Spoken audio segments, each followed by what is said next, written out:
I see so many sports bettors following garbage superstitions from so-called sports betting gurus that I wanted to take the time today to debunk some of these myths and make sure you guys have a clear understanding of what are smart and responsible sports betting strategies. Myth number one is that hot players always cash. I see so many gurus saying, well, this is hitting the last five or this is hitting the last three, thus it's a lock. Well, that's a good starting point. That is surface level information. You got to dive so much deeper than that. For example, Travis Kelce, over 46.5 receiving yards, has hit in the last 5 Chiefs games. But what that doesn't take into account is that he'll be facing Buffalo on the road. They allow the second fewest receiving yards and second fewest to tight ends. So a very difficult matchup. It also doesn't take into account that Rashee Rice just got back from injury and that Kelce's receptions and targets both decrease when Rice is playing. So the next time you hear a guru saying this is hitting the last 3, it's an automatic lock, ask them to dig deeper. Or just do the research yourself, it's way simpler. Myth number 2 that I see all the time is that a player is due. Meaning that a player hasn't hit this line recently, thus they're going to hit it very soon because this trend can't continue on. And I'm here to tell you, it absolutely can. Perhaps there's a change in the coaching strategy. Maybe their minutes are decreasing. I think a great example is Jonathan Kuminga last season. At the start of the last season, he was crushing this 15 points per game relatively comfortably. And then we see after his injury, this blip. And that's because Jimmy Butler joined the team. Kuminga's minutes shifted. He started playing less and he went under. Then in the playoffs, Curry got hurt. And then we saw Kuminga playing more again and then comfortably cashing because, again, he was playing more minutes. So it wasn't due to Kuminga being due. It was due to player injuries, home and away, matchups, circumstantial things.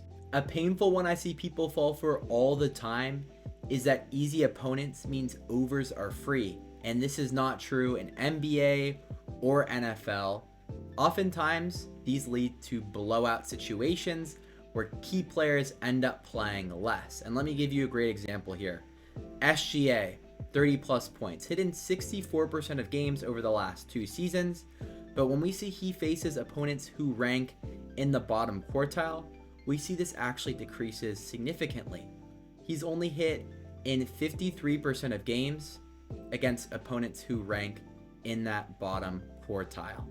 So performance decreases because it's a blowout. They're taking him off the court earlier. He's playing less minutes. Absolute same for NFL as well. In NFL, a team may have a real weak pass defense, but you put up lots of points early, so you end up handing the ball off more in the second half, meaning the running back gets more share, whereas the quarterback gets less, and that over that looks sweet is now a dud. Units don't matter, I'll just bet whatever. This is a really silly one because based on the type and style of bet you are doing, you should have a specific unit size you are using, right? For really high risk parlays, that unit size should be really small and you shouldn't be doing too many of those because, again, they're super high risk. They can also have high reward, but the likelihood of hitting them is far lower versus, straight bets that are much safer, well researched, that you can hit at a pretty good clip. That can be a larger unit size, and those should be key for building your bankroll. The other thing I hate is people unit size shaming, right? There is no wrong unit size. If your unit size is $5 or $10 to start out with, absolutely nothing wrong. I'd rather start off with a smaller unit size and ensure that my betting strategy is effective before increasing it, as opposed to taking big losses early on and regretting it. And last but not least, I'll win it back tonight.